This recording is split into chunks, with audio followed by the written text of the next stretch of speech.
Hey Marys! What's up nerds? It's Megan Ronan and welcome back to my channel!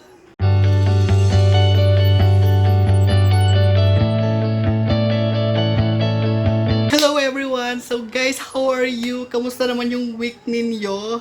Nakasurvive naman tayo ng weekends na. So I hope okay lang kayo. I hope na healthy kayo. And I hope na peaceful ang mind natin. At peaceful din sa bahay, walang masyadong stress, walang masyadong anxiety na nagaganap. No, I know it's very nakakasad kasi in Cebu, I think parang nagla-lockdown ulit sila kasi tumataas yung cases ng COVID-19. So, I hope na maging okay na sila and sana malampasan na natin to, no? Kasi tagal-tagal na. Okay, so guys, hindi na tayo magpapaligoy-ligoy pa. We're not gonna talk about anxiety in this video, no? So let's talk about something else. So, oh my gosh! Nag-hesitate ako at first kung i-vlog ko ba ito kasi parang nahihiya ako. Kasi guys, para ko ba ito i-explain? Ano bang pinagkakaabalahan ko lately? Ano ba yung mga obsession ko lately, no? For this past weeks, not weeks, actually last week lang kasi ko talaga ito na-discover. Nahuhumaling ako ngayon sa mga BL series. Actually guys, kasalanan ito ng BL series na Gameboy. It's actually my first time mga watching BL series. Though I've watched parang some sort of BL series not BL series, BL stories instead of a parang series. It's a I think Bangkok Love Story ba yun 1? So guys, if you've watched the Bangkok Love Story 1, di ba may parang doon, BL story doon. So yun yung first encounter ko. So, yun. I didn't know that it's actually a thing, no? Siguro, oh my gosh, napagkahalataan na talaga na hindi na ako nakakasabay sa kung anong nangyayari man sa community. This is actually my first time. Actually, I think that was last Sunday ba yun nung napanood ko. I've seen parang nakikita ko na yung Gameboy na video guys sa sa feeds ko. Pero hindi ko siya masyadong pinapansin kasi ay ako pang bata ganyan. Then parang out and no whim pinanood ko siya. Oh my gosh, hindi ko in-expect na talagang ma-addict ako na sa series na yon. Talagang oh my gosh, kasi maiksi lang yung episodes niya, mga 21 minutes, 19 minutes, 17 minutes, ganun. Maiksi lang siya talaga. So talagang matatapos mo siya. Nung pinanood ko siya nung Sunday, parang pa lang siya, parang 4 na episodes. I actually watched guys. I watched the 5th episode kagabi. Talagang isa ako dun sa mga nag-abang ng alas 8 kagabi para lang mapanood ko yung BL series na Gameboy, yung 5th episode. And oh my God! Guys, I'm so sorry. Medyo medyo kinikilig ako na ewan na parang akong tanga, no? Parang nag-take over yung yung teenage self ko. Na talagang na-enjoy ko yung BL series na ito. Hindi ko in-expect and then I searched the net and then I realized na aside from Korean novels, meron din parang subculture itong BL series na ito na talagang marami siyang mga fans and parang feeling ko isa na ako doon. So first time ko ito guys. So it's a good thing kasi first time ako na-introduce sa Pinoy Panamade, 'di ba? Parang hindi ko in-expect kasi nung una parang Pinoy, alam mo naman yung stereotypical tayo which is wrong, no? Na parang baka mamay ginaya lang yan sa mga ganon. Sorry guys, huwag niyo ako i-judge. Baka ginaya lang yan sa ibang mga series, ganyan, ganitong corny or whatever. Hindi ko in-expect. Ang ganda. Guys, kinikilig ako until now. Pero, oh my gosh, parang talagang tumitibok. Talagang bumibilis yung tibok ng dibdib ko. namamawis ako, ganyan. Pero hindi because of anxiety, kinikilig ako, na-excite ako, tawa ako ng tawa. Oh my gosh, iba-iba. It's weird kung kailan naman na matanda na ako, no? Tsaka ko pa ito na-enjoy yung mga ganito. I mean, nasan ba tong mga to nung I was in my early 20s or late teens, diba? Diyos ko, Lord. But it's never too late. Bakit ba, diba? So, eto, may bago na ako obsession, guys. May bago akong pagkakaabalahan. Ngayon, ang pinakaano ko ngayon is sinesearch ko kung ano yung mga iba pang mga BL series na gusto kong panoorin.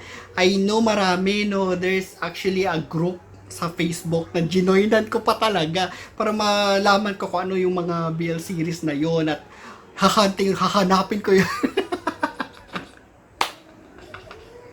Natatawa ako sa sarili ko, guys, kasi parang I've never been so giddy like this for a long time na talaga, oh my God, kinikilig talaga ako. Talagang, I know, for some of you, if you're curious, panoorin yun. Parang it's a good story, it's a good love story. Oh my gosh. So, ano siya, parang in celebration na rin sa sa Pride Month. So, na-discover ko to and I'm so excited. So, ito yung bagong obsession ko ngayon, guys. So, kung meron kayong mga alam, actually, may mga dahil because of Gameboys, so I searched the internet, ganyan, so I found out na may mga bagong dito sa atin, may mga bago, and there's actually one na starring si Tony Labrusca. Panoorin ko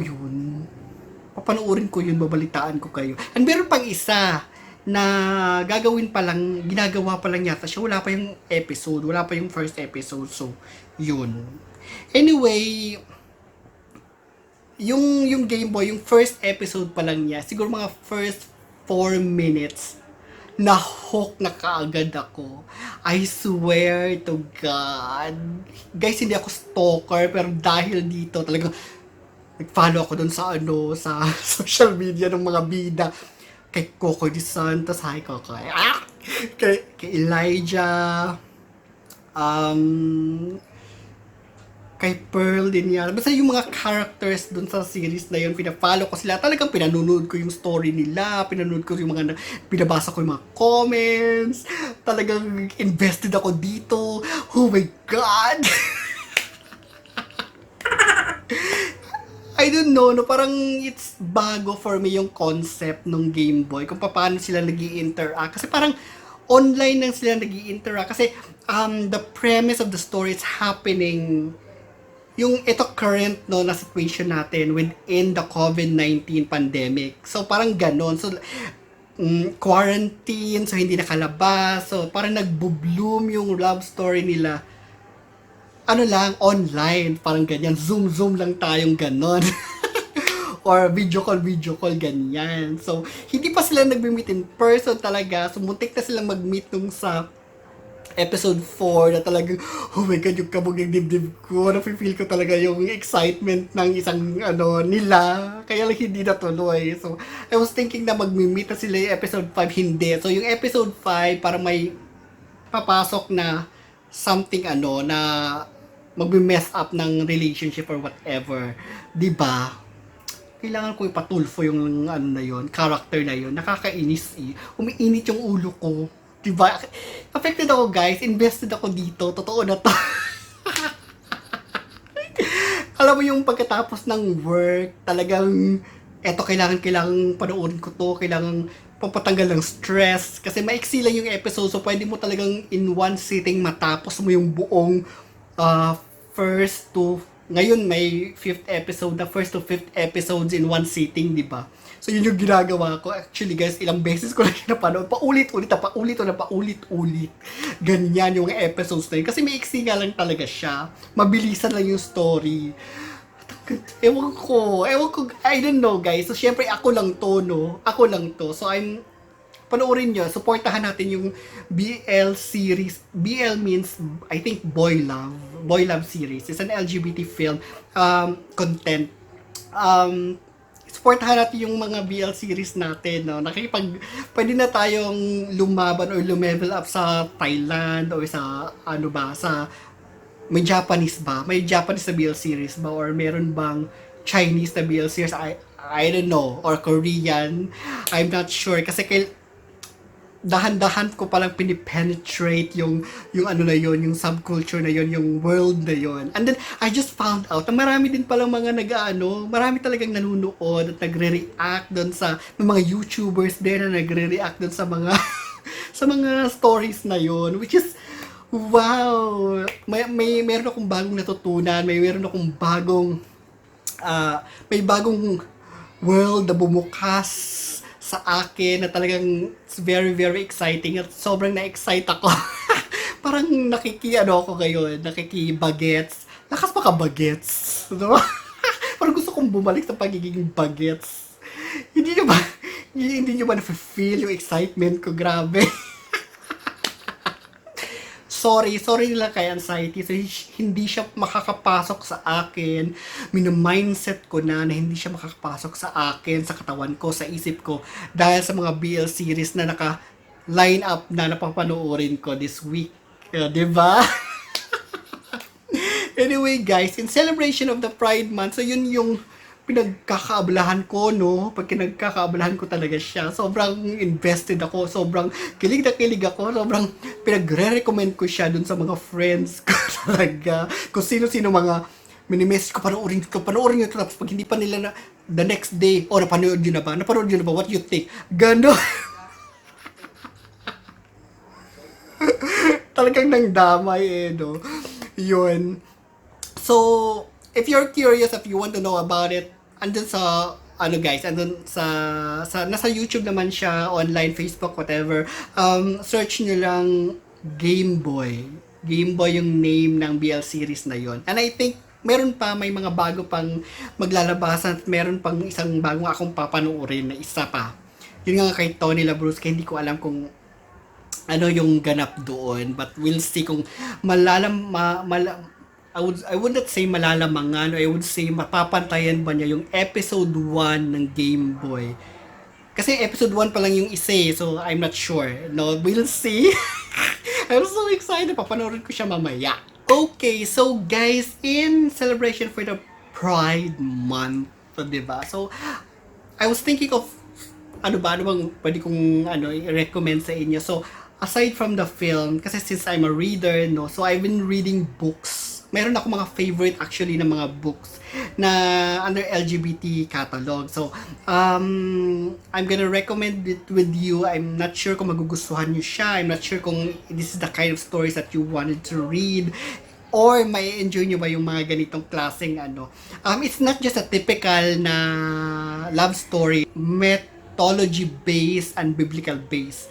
No, parang binase siya sa biblical text, binase din siya sa mythology text. So ayun, so magre-recommend na lang ako guys ng mga books na under the LGBT catalog na I'm not sure kung magugustuhan niyo, but I think it's interesting and it's not parang conventional type na mga stories, no. The first book that I would recommend is The Song of Achilles.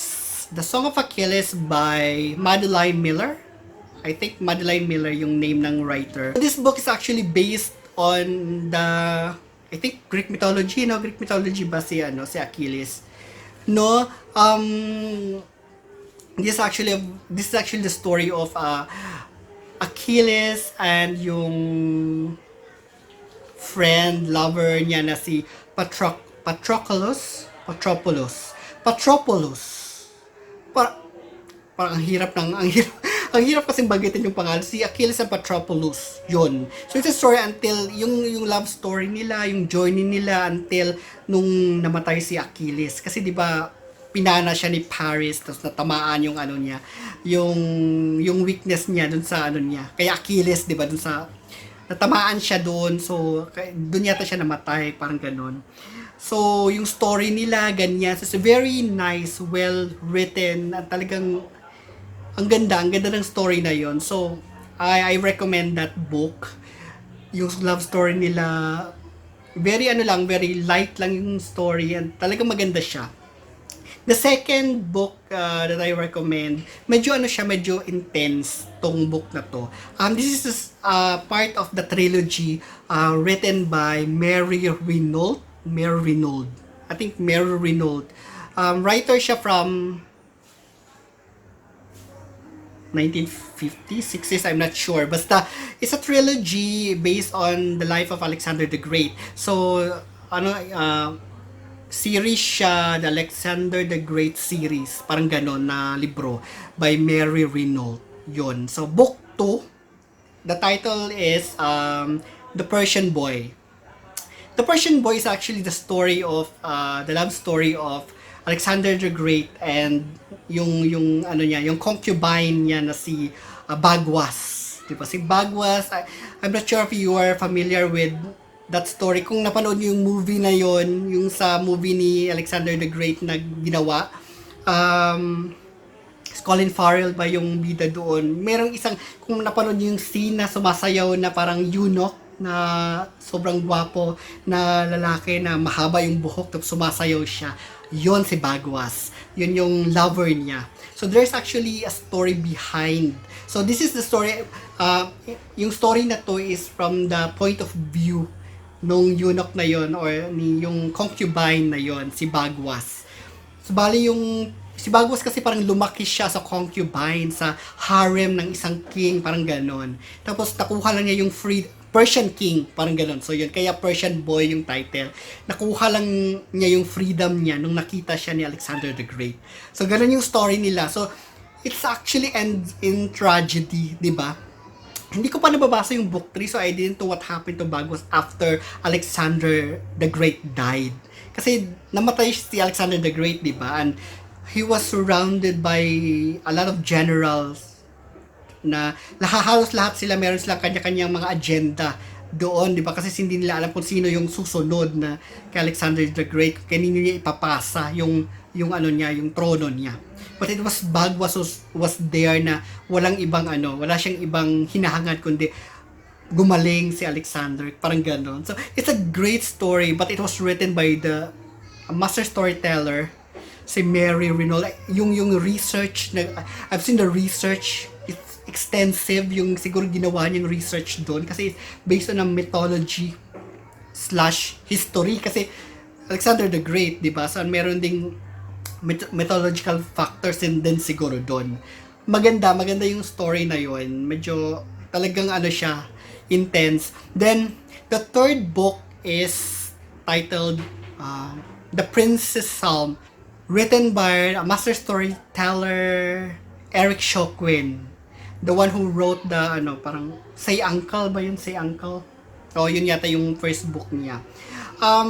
This is actually, it's based on a biblical text. So, if you're going to read this book, guys, you need to set aside your prejudice or kung ano man, 'di ba? Kasi you just have to focus on the story itself para ma-enjoy mo siya.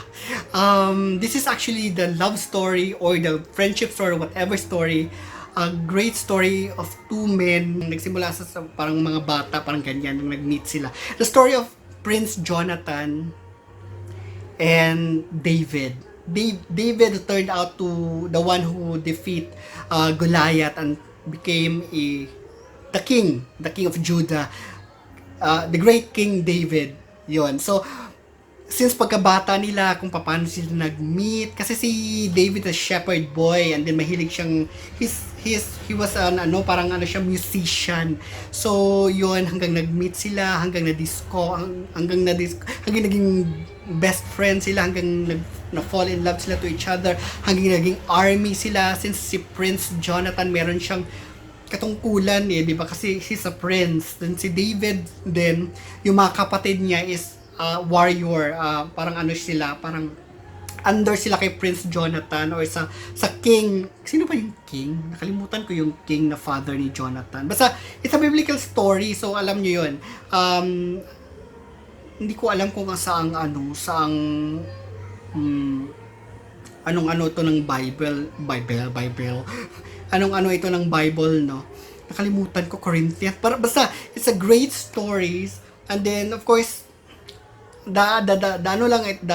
something in common for these 3 books na recommend ko. The love story ends in tragedy. But the amazingness of the story is within the journey itself. So within the journey, the characters, the development of the characters, and then the love story that they have for each other, and then it's an epic stories. Especially yung biblical story, yung the Princess Psalm. It's an epic story. Sobrang na-enjoy ko yung story na yun. Sobrang talaga grabe. Eto cute yung story na to. It's funny, it's quirky, it's cute. Talagang tawa ko na tawa. Ano ba title nito? Red, White, and Royal Blue by Casey McKinton. Yon.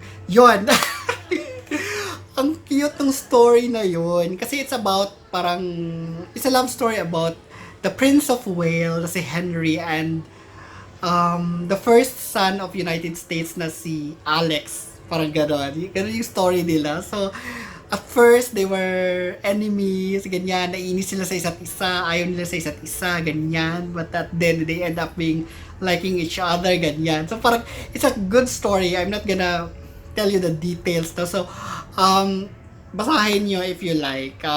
Search nyo online. Search nyo online. Ayun. Ganon. So yun yung book recommendations ko, guys, under the LGBT catalog. So check nyo yung recommendations ko na yun, guys, and let me know kung nagustuhan nyo ba.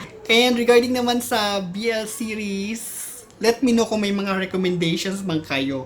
And so para naman ma-check ko naman 'yon. It's actually I'm a rookie when it comes to the BL series, subgenre ba tawag doon, subculture ba tawag doon. But I'm gonna ipipenetrate natin yung tingnan natin kung ano ba yung mga kaganapan diyan. And na-excite ako. Para akong teenager, nafe-feel ko ang feeling ko ngayong week na to very uplifting because of sa mga na-discover ko sa online. No? So, hindi ako inatake ng anxiety.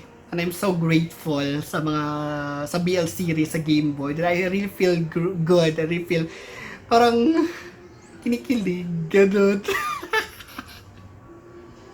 Dun sa mga guys, dun sa mga actors who's playing the role, thank you din sa mga companies doing this. Ang ganda niya, talagang nakaka-inspire, nakakatawa, nakakataba ng puso. My goodness. Lumalakas yung tibok ng dibdib ko, pero in a good way. Ganyan. Anyway, guys, so yun. So, those were my kind of obsessions for this past week. No, so yun yung mga pinaggagawa ko, guys. Yun yung mga discovery ko, guys. Pa-end na yung month ng June. So in celebration for the Pride Month, for my brothers and sisters under the umbrella of the LGBT, guys, I just want to say na you guys are beautiful, you guys are amazing. You should not be apologizing for being who you are, because you are beautiful enough. And you are enough. You are worth it. You deserve to be here. We all are deserve to be here. And please don't let anyone diminish your light. I want you to guard it like a flame in a candlestick. And if there is anyone who tried to blow that flame away, burn brighter. Let them see you burn brighter. Okay? You know, guys, this Pride Month is actually a celebration of love. Now, it might not happen in my lifetime, but soon enough, in the near future, the next generation will gonna enjoy kung ano man yung mga pinaglalaban natin this generation. No? So, I'm hoping, it might not be in my lifetime kasi it's a long battle pa. So, but soon, I know it will going to happen. Let's be hopeful. Diba? So, ayun guys. So, sana na-enjoy niyo yung video na to. I know, medyo hindi ito yung ini-expect yung videos na lagi kong ginagawa. I used to talk about anxiety and all that stuff, but this time, it's a happy video. Sinishare ko lang yung obsession ko this week na to, na talagang nakatulong sa akin. Hindi ako inatake ng anxiety this week, guys. I feel so parang uplifted. Yung emotions ko lately, sobrang saya, sobrang talagang para akong bata ulit. It's weird, no? It's weird. Actually, nawi-weirduhan din ako sa sarili ko. I'm a grown-ass man. I'm a grown-up man. I'm on my late 30s and ganito yung nararamdaman ko. Oh my gosh. I would like also to say thank you guys sa lahat mga nag-message sa akin and sa mga bagong subscribers natin, sa mga hindi ako makapagsalita. Sa mga subscribers natin, guys, thank you so much and welcome to our channel, guys. And siguro nandito kayo dahil because of anxiety, di ba? And welcome to the club, welcome to the community. And yeah, hindi kayo nag-iisa, marami tayo, guys. So don't feel like you're alone. Marami tayong nakikibaka, tama ba yun? Nakikipaglaban yon sa anxiety issues or mental health na illness, ganyan. Sorry. Burp ako. Ayun. So, guys, welcome to the channel and just feel free if you have anything. Oh my God. Kakainom ko to ng milk tea, guys. If you have anything to share dun sa comment sections natin, share nyo yung mga tips and hacks nyo para makakita din naman ng iba at para may matutunan din naman sila. Diba? Sharing tayo, guys, no? Yeah, so as of now, guys, hanggang dito na lang muna, ha. I don't want to bore you with a long video. I know parang mahaba na yata ito. As I've always said, guys, please choose life. Please choose happiness. And please start your day with a smile. Happy Pride Month. Bye for now.